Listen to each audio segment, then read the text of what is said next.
안녕하세요 여러분, 도쿄함유식입니다. 최근 나스닥과 S&P 500 등의 흐름이 심상치가 않은데요. S&P 500의 경우는 어제 0.54% 정도 하락했고 나스닥 100은 약 0.99%인 1% 정도가 하락하면서 여기 이렇게 갭을 띄워서 10일 장선을 점프해서 하락한 상태입니다. 거기다 더해서 지금 나스닥의 경우는 1차적으로 여기 이렇게 큰 갭을 앞두고 있는 상태인데요. 여기 갭은 매물대가 없기 때문에 아주 쉽게 이 갭을 메꿔가면서 하락할 수 있으므로 하락해도 전혀 이상할 게 없다고 봅니다. 아마 저와 꾸준히 함께 해주신 멤버십 분들께서는 제가 숏을 치지 않고 오로지 롱 온리의 투자 스타일만 지향한다는 것을 보실 수 있을 것입니다. 하지만 제가 하고자 하는 것은 무작정 주가가 올라서 비쌀 때도 롱을 외치는 것이 아니라 주가가 저렴해졌을 때도 롱 포지션을 잡고 반대로 주가가 비쌌을 때는 신중하자라는 투자자입니다. 이것에 대한 극명한 예시는 테슬라와 보잉에서 볼 수 있는데요. 참고로 테슬라는 파란색이고 보잉은 주황색입니다. 한 가지 알아두셔야 할 것은 테슬라도 그렇고 보잉도 그렇고 누가 자신들의 주주인지 전혀 모른다는 것입니다. 내가 그 주식을 갖고 있다고 해서 그 주식을 응원하고 올라가기를 열망한다고 해도 보잉과 테슬라는 누가 그런 응원을 하는지 모르며 그저 제 갈 길을 갈 뿐입니다. 그렇기 때문에 투자자라면은 내가 팬인지 알아주지도 않는 해당 주식의 팬이 되는 것이 아니라 그 기업을 객관적으로 바라보고 평가하고 그에 따라서 투자 금액을 가늠하는 작업을 꾸준히 해나가야 하는 것입니다. 두 개의 기업 모두 훌륭한 기업입니다만 제가 오로지 불만을 갖고 있는 것은 해당 주식의 성장률 대비해서 거래되고 있는 기업의 가격입니다. 제가 여러 차례 이러한 밸류에이션 툴을 이용해서 테슬라의 밸류에이션을 평가했습니다만 보시다시피 테슬라의 영업현금 흐름 성장률은 이렇게 24%로 테슬라가 지금 보여주고 있는 이 프라이스 OCF인 53배에 비해서 2배 이상이나 성장률이 낮은 것입니다. 테슬라의 프리미엄을 감안한다고 해도 테슬라에 있어서 적정 멀티플은 여기 보시는 것처럼 36.35배 정도이지 이렇게 53배 거래가 되고 있다는 것은 테슬라가 고평가되고 있다는 것을 의미하는 것입니다. 저 또한 테슬라를 매수하고 싶습니다만 테슬라가 펀더멘털적으로 보여주는 부분이 지금 주가의 가치보다는 낮기 때문에 제가 조금 더 신중함을 표시하는 것 뿐입니다. 그리고 제가 제 분석에 조금 더 정교함과 차별성을 더하기 위해서 테슬라에 잡힌 옵션 현황을 보도록 할 텐데요. 참고 이러한 옵션 현황은 제가 저희 멤버십 분들께만 매일 공유드리는 정보로서 옵션 세력들이 어디에 포지션해 있음을 통해서 주가가 어떻게 흘러갈 것인지 가늠해 볼 수 있도록 도와줍니다. 우선 회색이 바로 콜옵션이고 파랑색이 풋옵션인데 잘 보시면은 여기 이렇게 240달러와 245달러에 상대적으로 더 많은 콜옵션들이 배치되어 있음을 볼 수 있습니다. 쉽게 설명드리자면은 주가가 240달러를 넘으려고 할 때 또는 245달러를 넘고자 시도할 때마다 콜옵션들이 수익 실현을 함에 따라서 주가가 그 이상 못 올라가게끔 끌어당기는 중력의 역할을 한다고 보시면 됩니다. 그럼 240달러 이제 언더를 보도록 할 텐데요. 언더 쪽에는 이렇게 콜옵션보다 풋옵션들이 더 많긴 합니다만 위쪽만큼 콜옵션들이 있었던 것처럼 풋옵션들의 양이 많이 있는 것은 또 아닙니다.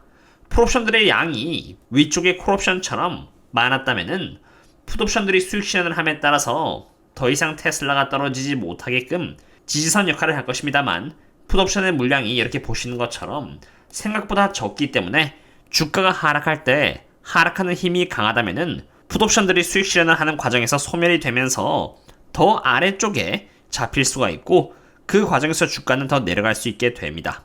이렇게 장이 시작하기 전에 장의 상황을 간접적으로 보면은 적어도 테슬라를 대상으로 물을 탈지 아니면 조금 더 신중하게 지켜볼지 선택을 하는 데 큰 도움이 되는 것입니다. 그럼 이제 반대로 보잉을 보겠습니다. 보잉은 제가 세 번째로 가장 많이 갖고 있는 종목인 만큼 헤비하게 투자하고 있는 종목인데요. 보시는 것처럼 굉장히 좋은 상승률을 보여주었습니다. 제가 보잉을 대상으로 집중적으로 투자한 이유는 보잉의 경우는 영업현금 흐름 성장률이 여기 보시는 것처럼 평균 54%인 상태에서 프라이스 OCF가 23배밖에 되지 않았었기 때문입니다. 이처럼 두 개 기업 모두 다 좋지만 제가 문제점으로 삼는 부분은 기업의 밸류에이션 부분이며 그게 테슬라든 보잉이든 어떤 기업이든 고평가가 되면은 결국 주가가 적정 주가 혹은 저평가가 되는 것은 주식 사이클의 이치이기 때문에 가급적이면은 저렴하게 좋은 주식을 사고자 하는 사람으로서 좋은 가격이 올 때까지 그저 기다릴 뿐입니다. 주식 사이클에 대해서 말씀을 드렸으니 이 그림과 함께 말씀을 드릴 텐데요. 보시면 이렇게 여기 improving이 있고요. leading과 weakening 그리고 lagging이 있다는 것을 볼 수 있습니다. 이것이 바로 주도주 섹터를 보여주는 그런 사이클인데 leading에 있으면 주가는 아웃퍼폼하기 마련이고요. weakening에 있는 섹터들은 약한 모습을 보이고 lagging에 있는 섹터들은 주가가 정말 떨어지는 모습을 보여주며 반대로 improving 쪽에 있는 섹터들은 좀 개선되는 모습을 보여줍니다. 이러한 데이터들은 제가 저희 멤버십 분들께 매일매일 데일리로 공유드리는 지표로서 12일 동안의 흐름을 궤적으로서 계속 보여주기 때문에 그 다음날 어디쯤에 있을지 유추하기가 매우 쉽습니다. 예를 들어서 여기 이렇게 저는 테크주인 6일 전인 여기 이쯤부터 점점 이렇게 위크닝 쪽으로 가기 때문에 테크주가 힘이 빠질 것이라고 분석을 드렸고 실제로 S&P 500은 테크주의 퍼포먼스가 리딩 쪽에서 위크닝 쪽으로 둔화됨에 따라서 주가가 이렇게 6일부터 꾸준히 이렇게 횡보하는 모습을 보였습니다. 그리고 테크주가 여기 위크닝 분면에 이렇게 중간쯤 왔고 이제 슬슬 안 좋은 부분인 여기 레깅 쪽으로 방향을 계속해서 나아가자 특히 나스닥 기구는 이렇게 큰 폭으로 약세를 보여주기 시작하였습니다. 하지만 그와 반대로 여기 보시면 금융주와 이렇게 리츠 쪽은 계속 이렇게 리딩 섹터 쪽에 있으며 주가 흐름 또한 아주 좋은 흐름을 보여주고 있는데요.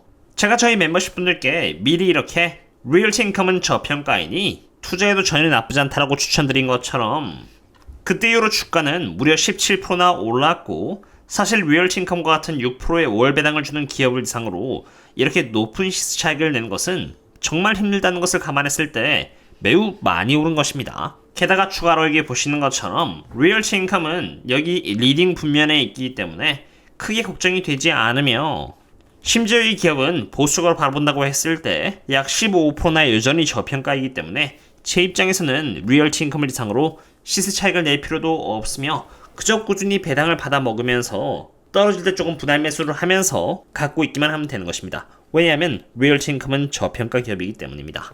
참고로 리딩 분면에 있었던 리츠 외 금융섹터의 경우는 어떤 금융섹터 ETF가 쌍저점을 만들었고 그와 동시에 바로 위에 갭을 갖고 있기 때문에 쉽게 오를 수 있다고 분석을 드렸는데 그런 부분에 대한 단타 전략들은 이미 저희 멤버십 분들께는 미리 다 공지를 드렸습니다.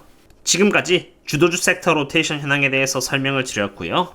그 다음 부분은 테크 섹터의 경영진들이 주식을 점점 팔기 시작했다는 이야기가 계속 누적돼서 나타나고 있는 부분입니다.